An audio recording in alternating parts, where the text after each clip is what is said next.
We all know that the atmosphere contains different gases, and that there are 4 important gases: oxygen, carbon dioxide, nitrogen, and water vapor, that are vital for life. So Elisa and I wanted to see where these gases come from. This is what we learned. Oxygen is used by all animals. Body cells combine oxygen and sugar to generate the energy for muscles. A byproduct of this is carbon dioxide. Our cells expel it into the bloodstream. When it reaches the lungs, it is exhaled. Every time we breathe out, the air is rich in carbon dioxide. All animals breathe out carbon dioxide. The trillions of animals in the world add tons of carbon dioxide to the atmosphere every second of every day. Plants kind of do the opposite. Remember in plants, the process of photosynthesis? Plants use carbon dioxide and energy from the sun to stimulate photosynthesis. The end product of photosynthesis is molecular O2, oxygen. So plants take up carbon dioxide and send out oxygen. All plants do this. Plants around the world put tons and tons of oxygen into the atmosphere every minute. I guess it's nature's way of recycling. Pretty fantastic. But what if there are too many plants and they use up all the carbon dioxide, or too many animals use up all the oxygen? Are there enough of these gases? Let's go next door and ask the teacher.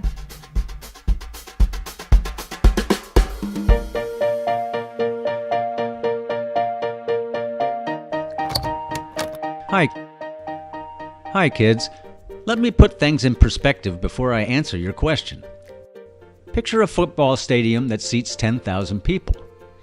Next, we'll let air molecules fill the seats. Abundant nitrogen fills much of the stadium at 8,000 seats. Oxygen comes next at around 1,900 seats. Argon takes only 96 seats. That leaves just 4 seats for carbon dioxide. I'll zoom in on this little section of the seats. This represents how much carbon dioxide is in the air today compared to the other gases, just 4 molecules out of 10,000. About 150 years ago, there were only 3 carbon dioxide molecules per 10,000. We think the increase is from using coal, oil, and gas since then, because they generate carbon dioxide during combustion. Most plants need at least 2 per 10,000. Below this amount, there is simply not enough for plants to grow. In a greenhouse, farmers pump in extra carbon dioxide. This makes their plants grow faster and produce more vegetables and flowers. Plants simply do better if there is more carbon dioxide. Plants around the world today grow better than they did 150 years ago. This map from satellite data over 4 recent decades. It shows how the area covered by plant leaves has grown. The green colors show where vegetation has grown by 5 to 6%. The purple colors are where vegetation has grown by 10 to 12%. That's huge. A little more carbon dioxide is making the earth greener. As to your question, are there enough gases? We see there's plenty of nitrogen and oxygen, but how can only 4 molecules of carbon dioxide per 10,000 be enough? In a volume of air the size of this sugar cube, there are more air molecules than you can imagine. The number of all air molecules is this big, and the number of carbon dioxide molecules in this volume of a sugar cube is this big.